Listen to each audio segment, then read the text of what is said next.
తనుజ గారిని కళ్యాణ్ని వాళ్ళు వీళ్ళు పోవటం కాదండి. సో ఆడియన్స్ వచ్చారు కదా, పిఠాపురం నుంచి వచ్చిన ఆడియన్స్ ఏమన్నారు? సో కళ్యాణ్ గారు మీరు కామన్ మ్యాన్ కాదు, మీరేం ఫీల్ అవ్వాల్సిన పని లేదు. సో యువర్ ఆల్రెడీ సెలబ్రిటీ అయిపోయారు. సో మీ పేరులోనే పవర్ ఉంది. సో అలాగే తనూజ గారు అండ్ కళ్యాణ్ గారి మధ్యలో ఉన్న బాండింగ్ మాకు అర్థమైంది, ఫ్రెండ్షిప్ మాకు అర్థమైంది. సో తనూజ గారు మీరు కూడా ఏమీ ఫీల్ అవ్వాల్సిన పని లేదు. సో మాకు అర్థమైపోయింది.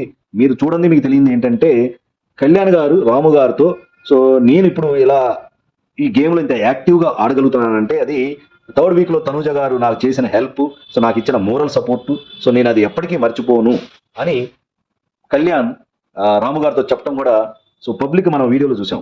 మన పిఠాపురం నుంచి వచ్చిన ఆడియన్స్, సో ఒక అతను మాట్లాడాడు కదా. సో అది తనుజ గారు విన్న తర్వాత ఆమెకున్న కొంచెం డౌట్స్.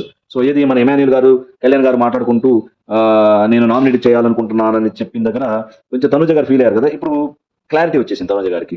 సో బయట ఆడియన్స్ అందరూ మీకు సపోర్ట్ ఉన్నారు. సో మిమ్మల్ని లైక్ చేస్తున్నారు. మిమ్మల్ని మేము అర్థం చేసుకున్నాం, మీ ఫ్రెండ్షిప్ని అర్థం చేసుకున్నాం.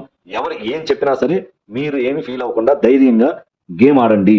So you two are going to be the winners అన్నట్టు మన ఆడియన్స్ చెప్పిన తర్వాత క్లారిటీ వచ్చేసింది అందరికీ. సో కాబట్టి తనుజ గారికి ఉన్న ఆ అనుమానం, సో ఆ భేదాభిప్రాయాలు కానీ మిస్అండర్స్టాండింగ్ అబౌట్ కళ్యాణ్ గారి మీద ఉన్న మిస్అండర్స్టాండింగ్ కూడా తనుజ గారికి క్లియర్ అయిపోయిందని అనిపిస్తుంది. సో ఇది మంచి పరిణామే అనుకోవాలి మనం.